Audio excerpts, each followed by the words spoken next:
So hi all, this is Nirvan Pawar and today I am starting off with this video series on quantitative aptitude and logical reasoning.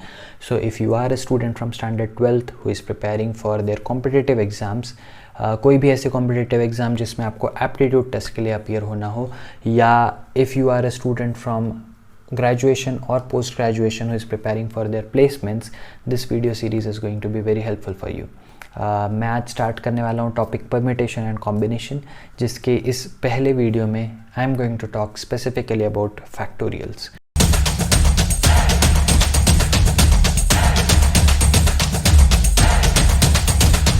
समझना चाहते हो, सबसे important चीज़ है कि आपको factorial का मतलब और फैक्टोरियल कैलकुलेट करना आना चाहिए, because factorial is something which will be used every now and then throughout this chapter.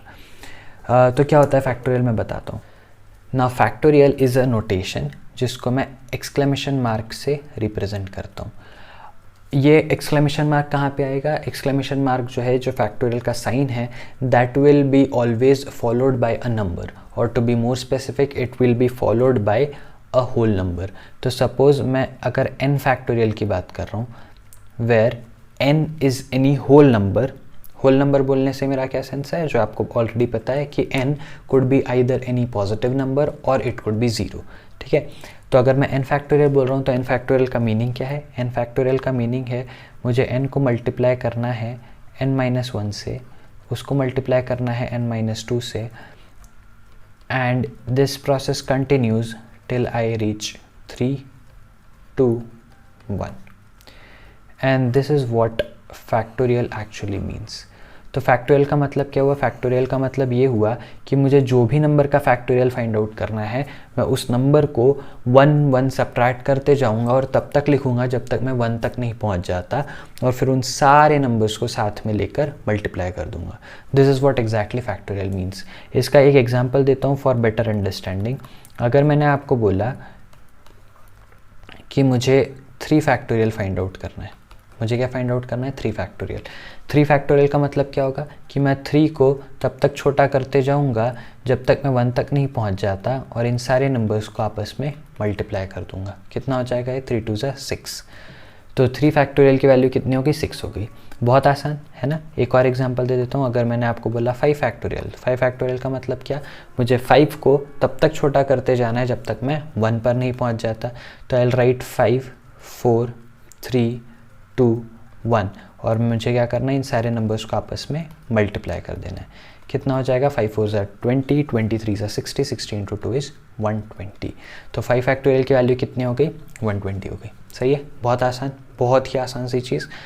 तो ये चीज़ आज से याद रख लेना कि कभी भी अगर कोई आपको फैक्टोरियल की वैल्यू पूछ ले, किसी भी नंबर के फैक्टोरियल की वैल्यू पूछ ले, तो आप उसका फैक्टोरियल कैसे फाइंड आउट करोगे? आप उस नंबर को एक एक छोटा करते चले जाओगे जब तक आप 1 तक नहीं पहुंच जाते, और उन सारे नंबर्स को आपस में मल्टीप्लाई कर लोगे. सही है क्या? एक और ख़ास बात इस बारे में यहाँ पर देखो. अगर मैंने लिखा n फैक्टोरियल, तो क्या मैं n फैक्टोरियल को n into n-1 into n-2 into टक टक टक टक, ये कहाँ तक जाएगा? 3 2 1. सही है, यही होता है n फैक्टोरियल, जो मैंने ऊपर भी फॉर्मूला लिखा है. अगर मैं यहाँ पे इसको n लिख दूँ और यहाँ से आगे तक देखूँ, तो ये क्या हो रहा है? इस सीक्वेंस में मैं n-1 से 1 तक जा रहा हूँ, है ना. तो बात तो वही हो गई. पहले मैं n से 1 तक जा रहा था तो मैंने उसको n फैक्टोरियल लिखा. अब मैं n-1 से 1 तक जा रहा हूँ, तो मैं इसको क्या लिख सकता हूँ? I can write this as n-1 का फैक्टोरियल. सही है, मैं इसको क्या लिख सकता हूँ? n-1 का फैक्टोरियल. तो आपको यहाँ से एक और नया फॉर्मूला मिल गया कि कभी भी अगर आपको n फैक्टोरियल लिखना हो तो आप इसको n इंटू n-1 का फैक्टोरियल भी लिख सकते हो. ठीक है, this is also one of the very very important formula for factorial. तो इसका एग्जाम्पल भी दे देता हूँ, है ना. बहुत ही आसान सी चीज़ कि अगर कभी आपको सपोज 5 फैक्टोरियल फाइंड आउट करना हो, तो आप क्या लिख सकते हो इसको? आप इसको लिख सकते हो 5 इंटू 4 फैक्टोरियल.